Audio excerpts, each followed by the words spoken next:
Hey everyone, welcome back to BountyShell. Today, we're tackling the Linux authentication process and credential hunting. First, we go through some theory, and then we will perform demo. When properly configured, modern cryptographic authentication on a Linux system behaves like a vault. The mathematics behind the core algorithms are designed to remain practically impenetrable. However, the operational reality is different.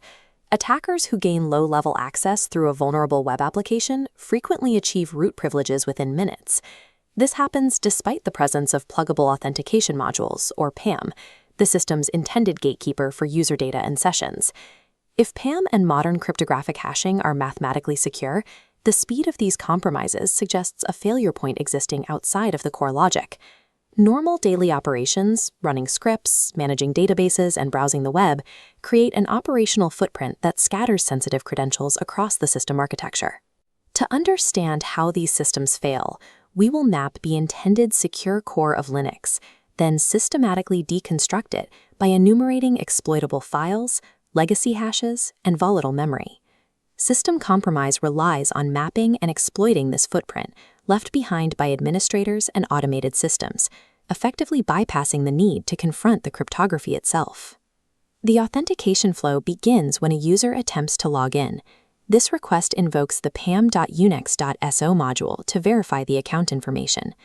PAM uses standardized API calls to interface with two primary files, starting with etc password. This diagram shows a standard etc password entry. The file is globally readable to all users and services, mapping identities through a 7-field structure that details the username, user ID, and shell preferences. Within this entry, the password field contains a placeholder X. Because this file is readable by everyone, the permissions of the parent directory are vital.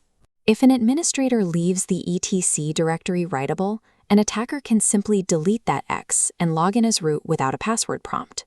Under normal conditions, the X directs the system to the actual cryptographic hash housed in the second critical file, /etc/shadow. Unlike the globally accessible password file, the shadow file is isolated.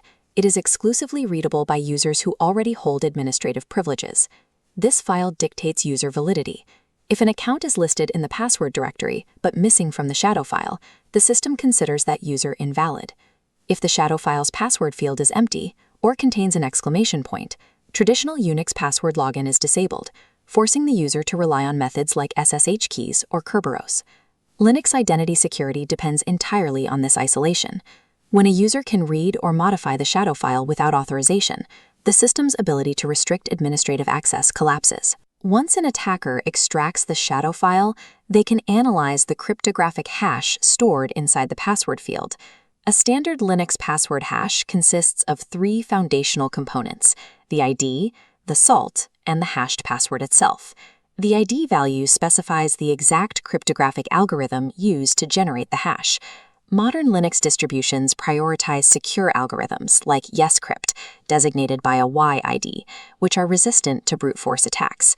However, PAM also utilizes the /etc security/o password file to prevent users from reusing old passwords. This file often contains old passwords hashed with outdated protocols like MD5, designated by a 1 ID, which are significantly easier to crack. Users frequently iterate on familiar patterns across multiple services. Cracking an old MD5 hash provides the specific template required to guess a user's current, more secure Decrypt password. Attackers execute this using the unshadow tool to merge the password and shadow files into a single document formatted for cracking tools like John the Ripper.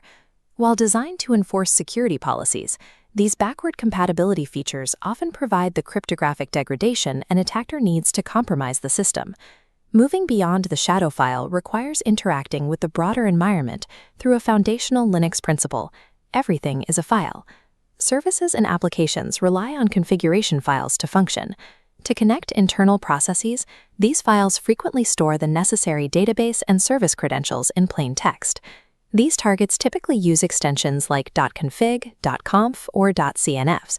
Attackers recursively search these files for strings like user and pass to locate sensitive data that may have been renamed. Cron jobs are the system's method for scheduling automated task execution. Because cron jobs execute scripts without a human present to type a password, developers frequently hard-code administrative credentials directly into these scheduled files. Attackers target the system-wide /etc/cron tab directory and distribution-specific folders, like Debian's /etc/cron.d. Human error generates further artifacts. Command line history files like .bash history routinely capture instances where a user accidentally typed their password directly into the terminal prompt. Background processes also log activity. Files like /var/log/auth.log record authentication events, often leaking sensitive data when an automated login script misfires. The need for automated system operations conflicts with strict credential isolation, creating a scatterplot of exploitable files across the machine. The attack surface extends into volatile memory and active processing states. To avoid constantly prompting the user, applications must cache active session credentials, either in RAM or within hidden local files. This diagram visualizes Linux keyrings, the OS-based secure storage system that manages encrypted passwords for active processes. Keyrings protect data at rest, but an active, unlocked user session pulls that data into system memory, where it remains exposed. Tools like Mimipenguin pull system credentials directly from memory, while the LaZagne framework targets databases, Wi-Fi keys, and SSH states. Employee web browsers, such as Firefox, serve as high-yield targets for these extraction frameworks. Locally saved browser credentials are encrypted in hidden files like logins.json, but post-exploitation tools like Firefox Decrypt can unseal them to harvest passwords. While data at rest may be secure, data in use is highly vulnerable to memory scraping. The Linux attack surface exists as a matrix of three vectors: the cryptographic core, the file system footprint, and volatile memory. A secure YesCrypt hash in unshadow provides no protection if that same plain-text password is stored in a daily cron job or an unlocked browser cache. Defending a system requires the principle of least privilege, ensuring administrative data is isolated through rigorous file permission audits. Local privilege escalation is achieved through meticulous system enumeration. Security demands auditing the machine's entire operational footprint rather than relying on the theoretical strength of the authentication core. Let's start the demo. We're starting with a common scenario. We've obtained a zip file containing system backups. As we see here, we're unzipping it to find two critical files, /etc/password and /etc/shadow. Remember, on modern systems, the world-readable password file only contains an X in the password field, while the actual hashes stay protected in the shadow file, readable only by root. To crack these, we use the unshadow tool to combine them into a format John the Ripper can understand.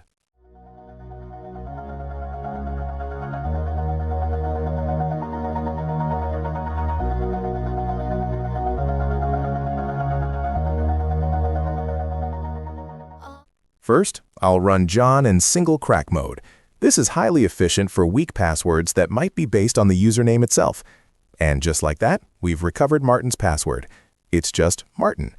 For the remaining users like Sarah Gade and Mariposa, we'll switch to a word list attack using the classic rocku.txt. This demonstrates why strong, complex passwords are your first line of defense. Now, let's pivot. We've gained a shell as the user Kira. Our goal now is local privilege escalation. We start by hunting for low-hanging fruit, credentials hidden in plain sight.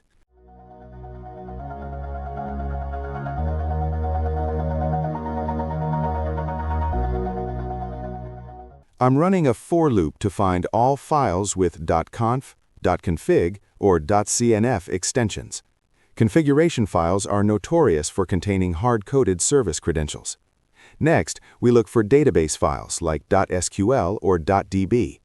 As you can see, the user's Firefox profile directory is a goldmine of .db files that might store sensitive browser data.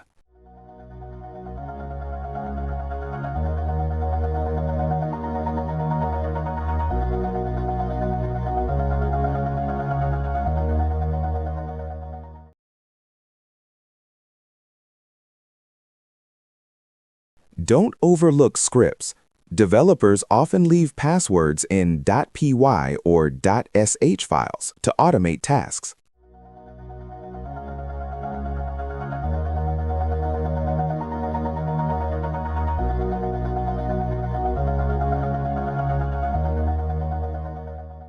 Check out this search for .bash history. While we're getting permission denied for other users, we can see Kira's history.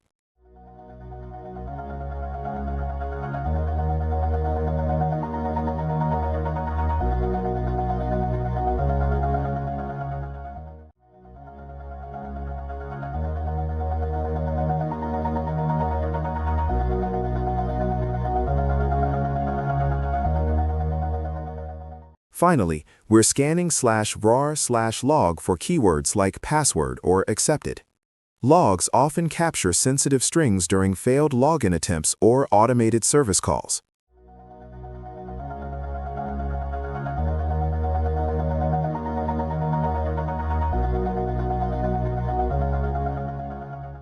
Manual hunting is essential, but automation speeds things up. I'm using wget to pull in 3 heavy hitters: Mimipenguin for memory-based credential dumping,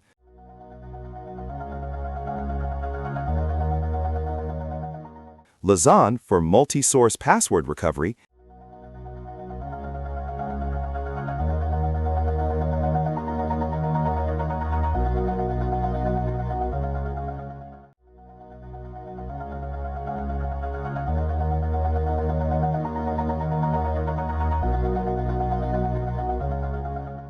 and Firefox Decrypt for browser-specific hunting.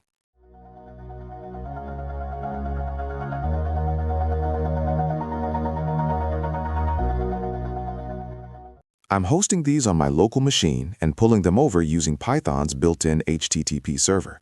This is a standard part of any post-exploitation workflow.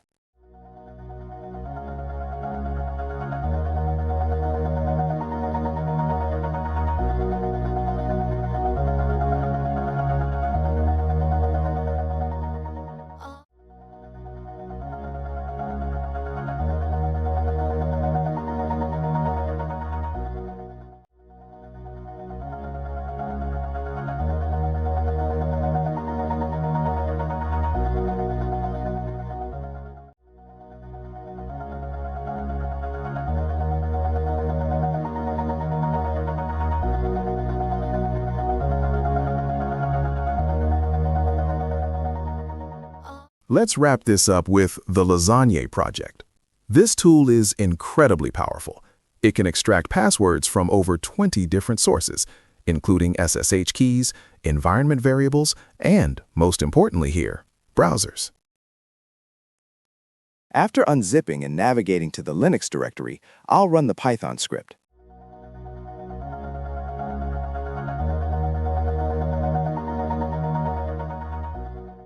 Look at that output. LaZagne successfully decrypted Kira's Firefox credentials. We now have a clear text password. This highlights why you should never store sensitive passwords in a browser without a strong master password. Thanks for watching. If you found this helpful, hit that subscribe button for more BountyShell tutorials.